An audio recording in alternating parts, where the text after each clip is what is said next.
Paper Snob. This is Tara. Today I am working on 2 hops. It is Monday, so it is time for my scrappy table, Miranda Weber's. She calls it the 52 favorite everyday photos, I think is what it's actually called. Hop, and that's where we are to take just photos from everyday life and we scrapbook them. Sometimes those memories get left behind, and as a memory keeper, I have found some of those memories are some of my most treasured memories. So I think it's important that we tell those stories, and I'm grateful for Miranda for putting this hop together. That's pretty amazing. The other hop that I am doing today is my own hop. It is Mix It Up Monday. We do this hop every month on the second Monday of the month, and what I start with is a sketch that I've gotten from one of our members, if I have them. I have pulled sketches from Pinterest and other places as long as they come from, like the most recent one I used was from a defunct blog anymore, where it's up there for you to use. Gave them credit still. Anyway, so we start with a sketch, and that's where we mix it up. This is where we add mixed media, and it can be as simple as just a stencil and some ink. You can go all out and use texture paste, watercolors. You can ink, you can paint, you can do just about anything you want on your layout for Mix It Up Monday. That's just the goal, is for us to get our mixed media products out and use them. So I have my Bold and Bright from Vicki Boutin sitting here, or some of it, sitting here on my tabletop, along with a piece of her 12 by 12 foundation paper for mixed media, because I have this idea in my head that I want to play with, so I want to make sure that I have a good piece of paper for that mixed media background that's floating around in this brain of mine. And then I pulled only a few of the pattern papers. Y'all, I have a huge issue here. I hoard stuff. I'm a hoarder, and I'm not ashamed. And so Kristen, Scrapping on the Fly, was talking to me via text the other day, and she mentioned that she used her Joann's gift card to pick up this collection, and she was going to dig right into it. I'm like, man, she just collection shamed me. Not really, but I haven't used mine because I'm hoarding it, because that's what I do. So I pulled out these 4 sheets of paper, and of course they don't look great together as they sit, but I pulled them because I know that I'm going to want to fussy cut some of these items for not only this layout but for other layouts, and that's why I pulled these patterns. This collection is stunning, as are most of Vicki Boutin's collections. I mean, wow, just look how lovely this paper is. I can't get enough of it. Thankfully, I ordered, when I purchased this, I bought more than 1 sheet of each paper. I never regret doing that with Vicki Boutin, I don't think, except for color study. I think I had like 6 sheets of every paper, and yeah, that was a bad idea because I still have a lot of the paper left. I love the collection though, so that has nothing to do with it. It's just probably should have slowed the roll on buying it. But I have all of these embellishment packs. I've got 3 packs of ephemera here. I've got the Bold and Bright puffy stickers, which are pretty amazing.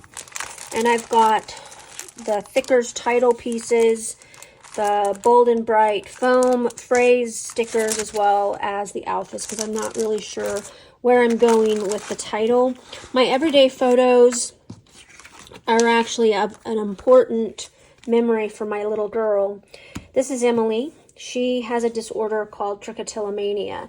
It is an OCD habit-based disorder. It is not self-harm, as some people think.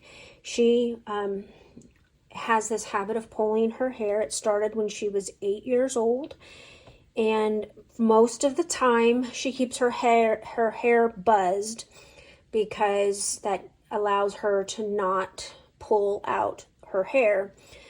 But about this stage in her life, she was having a lot of trouble with the hats, and she had some kids make fun of her because of her hair.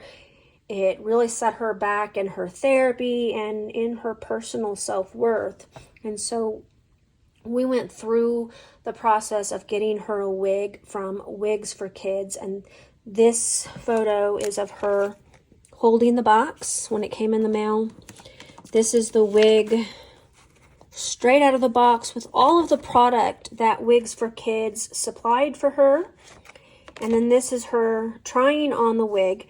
Now, there were another set of photos that I have already scrapbooked about this, but they were where we went to a hairstylist, and it was the same hairstylist who did the measurements for her wig and sent them off to Wigs for Kids for her so it could be created. It is a human hair wig. And anyway, so this set of photos is just the day we received it. The next set of photos was the day that we took it back to the hairstylist in Nashville, Tennessee, and she showed Emily how to care for it, how to wash it and style it, and she actually also cut it down a little bit so that it had some style, because this is uncut, unstyled, and unwashed here. But she was so excited about this wig, and it was her first real wig. We had bought a couple of synthetic wigs that only barely fit her and barely fit her personality, but this wig here was exactly what she needed, and it was an amazing experience for us. I love Wigs for Kids. And so I'm going to pause. We're going to get started, and I'm going to go ahead and work on telling this story so that I can get it into our scrapbook. As I get started with the mixed media for this layout, I do want to put out that our sketch was provided by Mel W. Scrapping. Her information will be in that description box below, including her YouTube channel and her Instagram account links. So what I'm going to do here is I'm going to use this stencil. This is a Vicki Boutin stencil. It is actually one of my favorites of her stencils. I love how detailed it is, and I love how good it looks when you use it with texture paper. And so I am going to try to get a full length of the texture paste down the center of this without messing it up. It's a little bit difficult, I will admit, because you have to lift up and worry about smashing what you've already got down there. And you can see where I stopped and started, but it works out okay. So I set that aside and I allow it to dry overnight. And I'm going to be using these watercolors. These are Vicki Boutin watercolors that I picked up really cheap online at Joann's. You might check to see if they're still available because they were really cheap. And I really love them because look how saturated this color is. It is gorgeous, and it actually dries on this saturated. Sometimes when you use watercolors, you don't get the deep colors, but with this hot pink at the very least, and I think I also use the purple for splatters, you still get this beautiful, gorgeous saturation. Now, if you get a set of watercolors, because I also have a set of $5 watercolors that I use quite often, and they're not quite as saturated as this. So if you want more saturation, you of course can put a second coat on after the first dries and you can get more saturation. But I just love how this actually went on so bold and so pretty, and it actually dried that way as well. Now I will admit, you're going to see me switch hands quite often. I am not really ambidextrous, and using this paintbrush with my right hand really was difficult for me. I can sew and eat right-handed, but this was a little bit harder. But I kept switching back and forth because my left hand kept getting really tired for some reason, and so you'll see me switch back and forth several times. I do okay with my right hand for stuff like this. I cannot write with my right hand, not at all. I can, like I said, I can sew and I can eat right-handed, but I can't write with my right hand. And so as I put on this color, and I'm just using the one color on the texture paste, and then I'll go in with the pencil or the paintbrush that came with the paints, and I will use it to make splatters with the purple. I do want to apologize if you can hear it. I live near a military base. My husband is active duty. We don't live on base, we live off, but we live close enough that right now the base is having a live fire exercise until the 7th of February, which is well before, I think it's actually tomorrow when I'm re-editing this video, but it's loud, it's shaking my house and windows, and I apologize if you can hear that in the background. No worries, nobody's in danger. It's just a military exercise, and I'm so used to hearing stuff like this that it really, really doesn't bother me. But I just wanted to warn you in case you can hear it, because I'm not sure if you can hear it in this voiceover or not. So, do you like watercolors? Do you use watercolors? Or if you don't use watercolors and you like mixed media, what is your favorite media of choice? I will have to say that I reach for my spray inks the most often, but I really love the look of the watercolors. And every time I do a layout with watercolor paint, I'm always like, why don't you use this more often? You love these and you love doing it. So that's my question for you. You can drop that down in the comments if you have an answer. Here's where I'm taking the paintbrush that came with the set of paints, and I'm using it to put some splatters. And yes, I am using the purple and not the pink. I will come in here in a minute and I will use the pink as well. But I just thought that the purple would make a great secondary color, but I didn't want to paint the middle with the texture paste with the purple because the photos have this color of pink, and a lot of the fussy cut items that I do end up using have the pink, but there's a little bit of that purple as well. I considered bringing in some of the blue because some of the flowers have blue leaves. I didn't. I just chose these two colors and called it good, and I'm going to set it aside and allow it to fully dry, and then we'll come back and we'll build. So while it was drying, I went ahead and I got a bunch of fussy cutting done. I fussy cut both sheets of flowers. I only fussy cut the blue butterflies from the other one, and then I cut apart the tags and stuff. What I'm going to do now is I am actually going to build, I don't know what you call this, but I want to have journaling behind this larger photo. Not because it's a secret or private or anything. It's just how I wanted to design this. And Paige Evans taught us how to do this in her Tricks and Treats weekend class that she had this past November in Denver. And I got to attend that. And this is how she creates for her mini albums when she has tags to pull in and out behind a photo or something like this. She showed us how to do this. And so it's basically a track for the tag.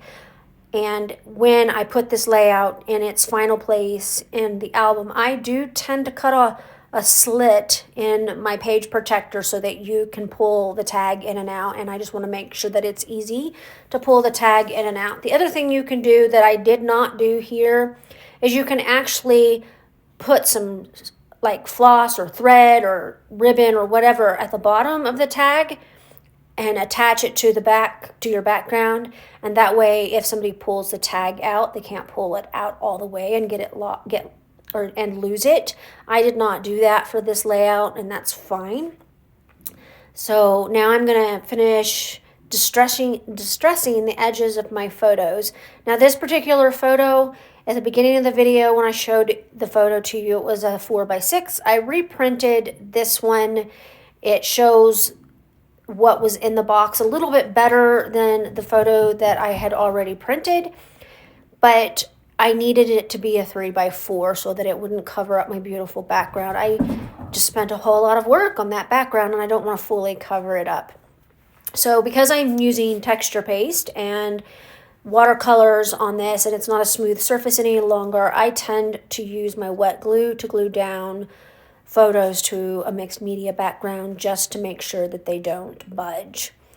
And you'll also notice that I turned my mixed media background on the side because in the sketch she had what looked like a piece of pattern paper going across the middle of her layout, and I wanted to mimic that with the mixed media, and so that is what's going on here.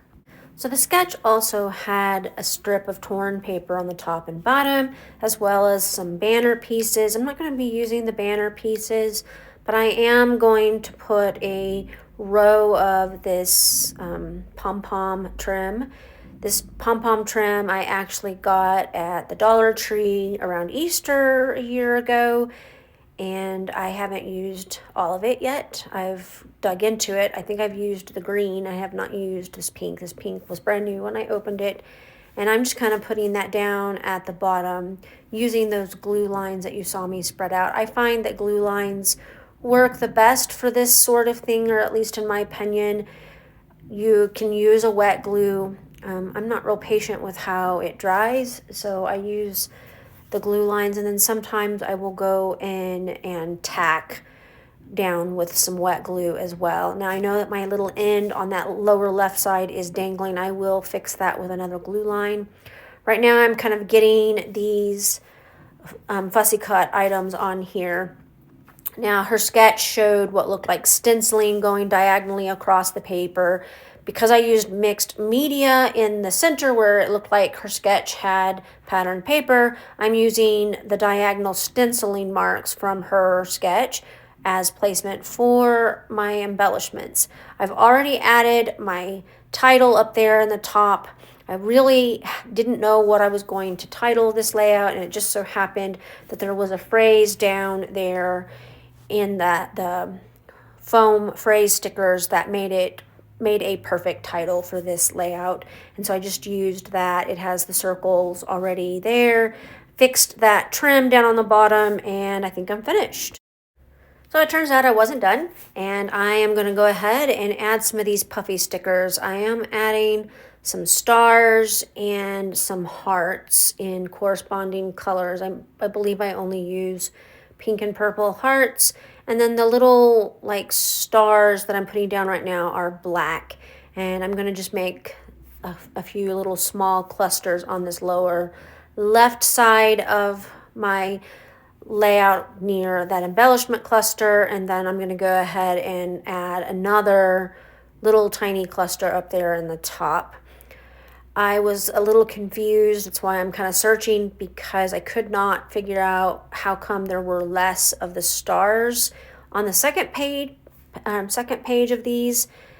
It just kind of confused me. I was missing one of the little stars. So I'm going to go ahead and put a second little cluster up there in that upper right corner, trying to make sure I get some of the smaller stars, and that's what you see me doing here, is grabbing.